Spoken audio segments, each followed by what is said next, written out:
If you've been denied enlistment into the military due to a felony conviction, well, stay tuned because I've got some legal information that's going to help you get in.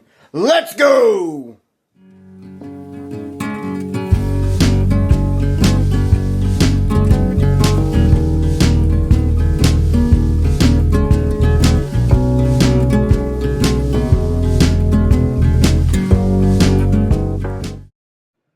Welcome, everybody.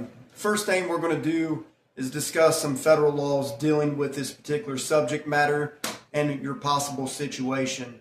First and foremost, felons are allowed to get into the military, and felons are currently serving in our military. No matter which branch, every secretary of that branch has the power to grant moral conduct waivers for enlistment. So the federal law that allows each military branch secretary to grant enlistment waivers for those with felony convictions comes from 10 U.S.C., that's the United States Code, 504, and in the parentheses with the little a here, you'll see this is the law. This is federal law. It allows the secretary concerned to grant these waivers in what they call meritorious cases. I can't find anywhere what defines a meritorious case, but I would think things like expungements, evidence of rehabilitation, good referrals, good work history since being released from any type of incarceration, those type of things I would think would be argued for a meritorious case. Especially prior service members wanting to get back in with an honorable discharge. I don't see how that would not be a meritorious case. But this is the law, federal law, 10 U.S.C. of the United States Code. That's, that's what USC stands for. Section 504, little a in parentheses, right there. And going one step further, we look to the Code of Federal Regulations, which is federal law. Now, the Code of Regulations is higher than any other branch regulation. For example, the Army has their own regulations, the Army regulations, Army Code of Regulations. Now, the Code of Federal Regulations is higher, and that's where those lower codes of regulations should be based upon. Everything should be based upon federal law, like 10 U.S.C. 504A, Code of Federal Regulations. And this is all public information. You can Google all this stuff. You can look it up and read it for yourself. But I want to get into this because it's really important, because it states the enlistment eligibility requirement. And going down all the way, you'll see different types of eligibility requirements regarding citizenship, education, and those type of things. But what is relevant to this subject matter is the felony convictions, right? So what are we looking at here? So right here, Section 8, you go down, and it talks about character conduct. And under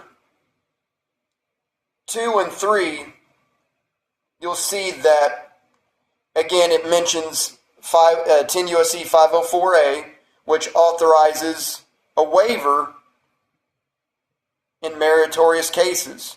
So that's another federal part of the law that talks about, felons can get in. And the Code of Federal Regulations only prohibits certain felonies from actually enlisting. So what are these felonies? We go to Section 3 right here, and I'm going to highlight this so it's maybe easier to read here. So if you have a state or federal conviction for a felony crime of rape, sexual abuse, sexual assault, incest, or any other sexual offense, or when the deposition requires a person to register as a sex offender, these are the only felonies that prohibit waivers. So if you have something in this blue, then you wouldn't be able to get in legally unless, you took it to court and maybe somehow challenged the laws as unconstitutional, like it's treating other people differently. Why allow one type of felon in versus the other type? You might have an argument there, but you'd really have to do your research and get into the court and see what happens. I don't know of any legal cases where they've challenged any of this part of the law, but it's not impossible and it can be done. But if you're in a different category outside of this criteria here and just have like a felony for like an arson, robbery, or whatever, then you are not prohibited from enlisting in the military. So what do you do if you have been denied enlistment because of a felony conviction? What happens if you can't get a moral conduct waiver from the secretary of your particular branch?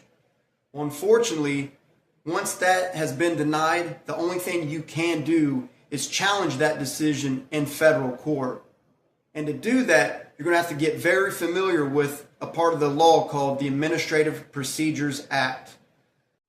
So there's a lot to the Administrative Procedures Act, but it's codified in 5 of the United States Code at 551 through 559, as well as 5 USC, the United States Code, at 701.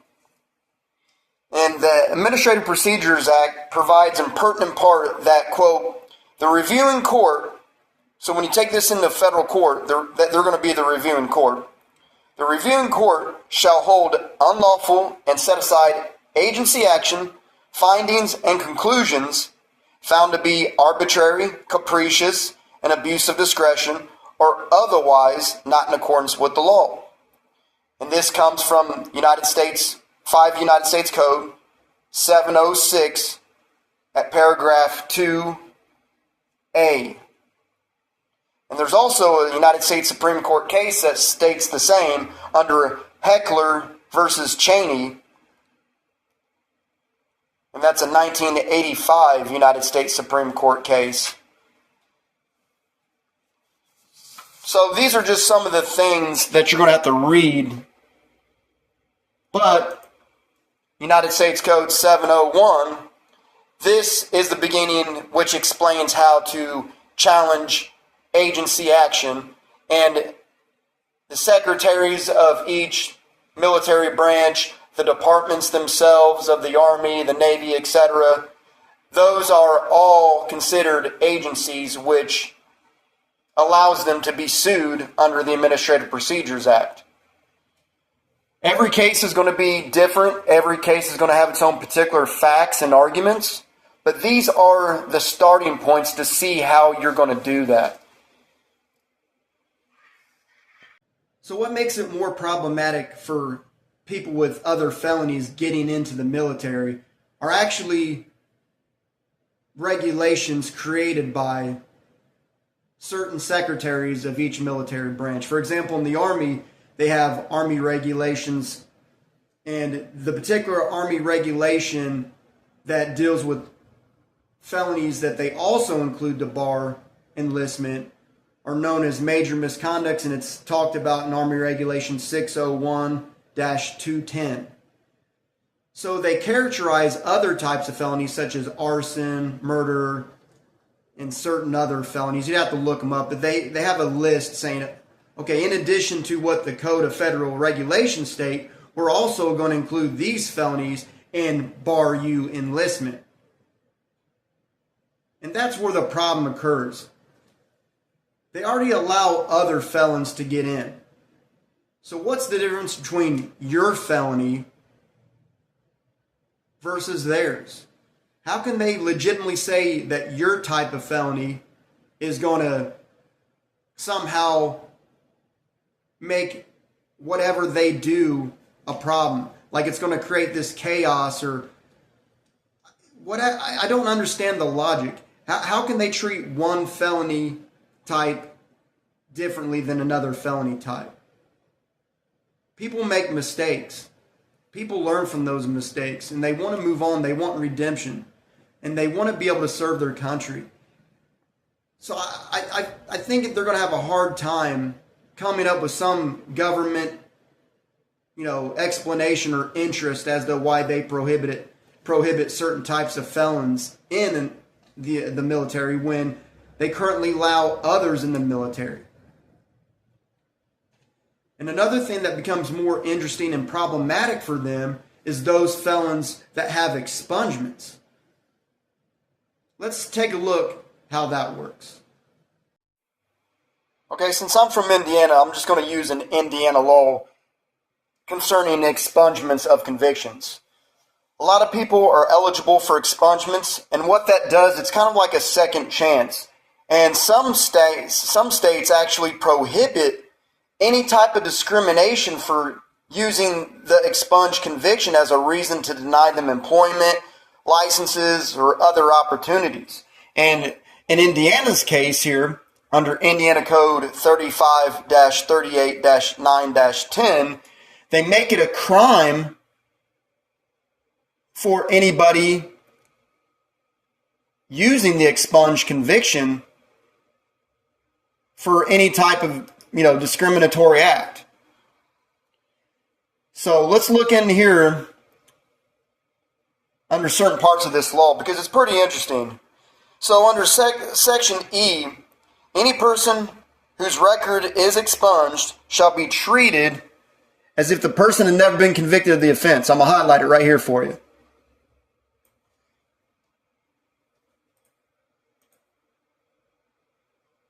So they're supposed to be treated as if they've never been convicted of the offense. And the only time in Indiana when the expunged conviction can be used against them is if, they're committing another crime or whatever, and so they can use it against them in court to give them a harsher sentence, pretty much. So we go down here to Section F of the law. And I've highlighted it here for you so you can read with me. Oops. Let's highlight that again. Oh, come on. Okay, perfect. So, Section F, any person that discriminates against a person commits a Class C infraction. So some states, like I said, especially Indiana, make it a crime for anybody using a felony that's been expunged against them. And what happens when that occurs is a person can take them to court for injunctive relief. So, okay, some might say, well, the damn Army doesn't apply, or they don't have to obey state law. They're federal. States don't have jurisdiction over the Army, over the Navy, over the federal government. Well, that's where it's kind of correct, but in the end, totally wrong. Because, okay, federal law. And this is 18 of the United States Code, Section 13. So 18 U.S.C. 13, under paragraph A, it states, whoever within or upon any of the places now existing or hereafter reserved or acquired as provided in Section 7 of this title, or on, above, or below any portion of the territorial sea of the United States, not within any jurisdiction of any state, commonwealth, territory, possession, or district, is guilty of any act or omission which, although not made punishable by the enactment of Congress, would be punishable if committed or omitted within the jurisdiction of the state, territory, possession, or district in which such place is situated. So right here, Section A allows any court to hold federal employees, agents, secretaries of any military branch accountable for violating expungement laws. So this federal law basically says, hey, any law that we couldn't think of or whatever, we're going to make this to where the state laws are going to apply as well. So we'll be able to punish you for violation of state law through this catch-all federal law that makes it a crime to violate state laws that Congress doesn't establish in federal law. Pretty nifty, right? And of course, any secretary of the military branch, any recruiter, whatever, they are on federal property. They're doing this on federal land. So there's no way they can get around that. So if there are expungement laws that give you more power, make it a crime to discriminate against anybody because of an expunged conviction, then they're clearly not only violating that state law, but also federal law as well. And we see it right here through this part of the United States Code.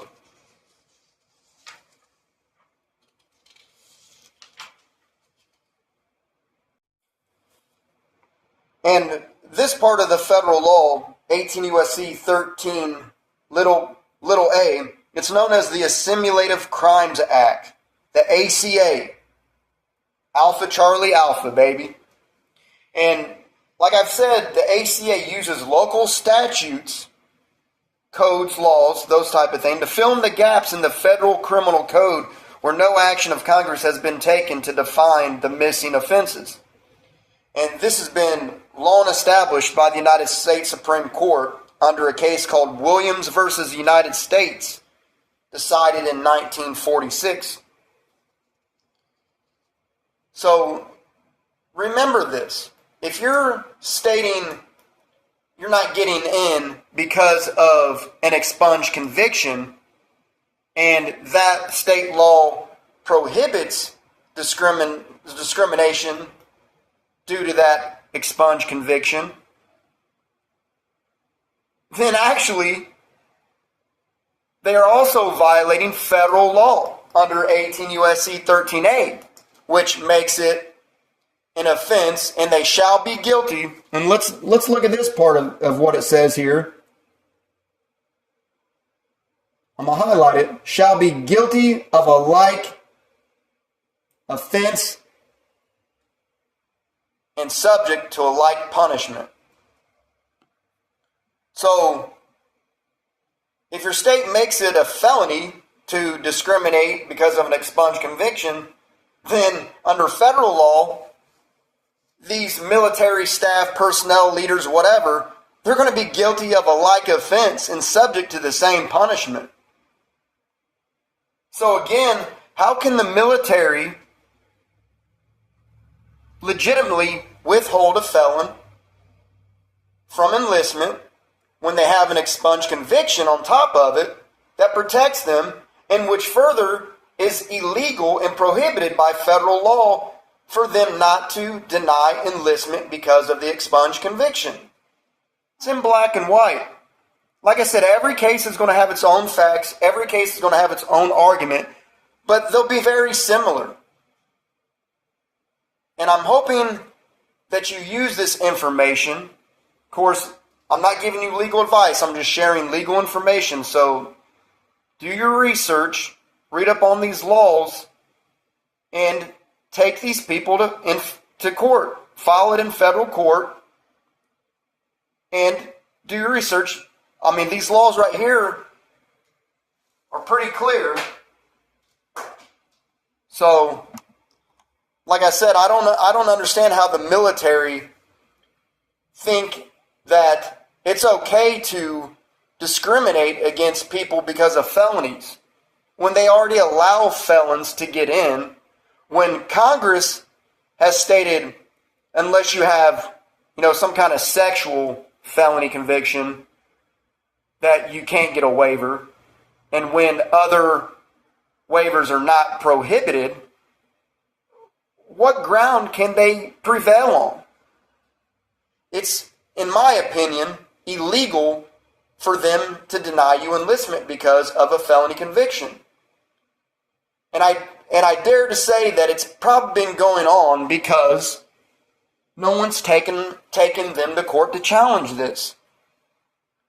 And if they have taken it to court, it's probably been settled before trial or before any court opinion has been published, and they just let them in. But I want you to fight these people. If you're passionate about serving our country, I salute you. That's an honorable thing. And as our new Secretary of Defense, Pete Hegseth, said, the Honorable Pete Hegseth, redemption is real. Nobody's perfect. Everybody makes mistakes. Let's give people a second chance. We've already seen that people are serving in the military and doing great for our nation.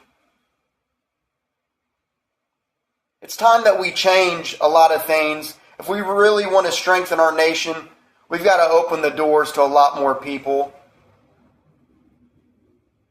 And I hope with this that you do something about it. So if you've been denied enlistment because of a felony conviction, and you think you have a pretty good argument to show that that denial was an abuse of discretion, that it was arbitrary or capricious, or not in accordance with other laws, then you would have a claim to file in federal court. And I hope that you do it, because if you're willing to serve your country despite any barriers that people try to put before you, there's no problem with that in my eyes. I'm an Army veteran myself, and I salute you for that. If you're truly wanting to change your life, then do it. And fight for what you believe in. Fight for anything that you're trying to do to better yourself. And hopefully the courts will see that. And hopefully later on, through time, our military leaders will rewrite some of the regulations and actually remember and apply federal laws that protect certain people from enlistment, to get enlistment. I hope this video was educational. I hope you learned something from this. And like I said, if you feel passionate about it, do what you got to do to secure your future. I would love to see you in the military striving, becoming an effective leader and contributor to society. And just know that there are options. Just because a recruiter or an Army regulation or whatever says, oh, you can't get in, it doesn't mean that you can't. We already know that certain felons are serving in the military. What makes you any different? Keep up the good fight, and we'll see you at the end.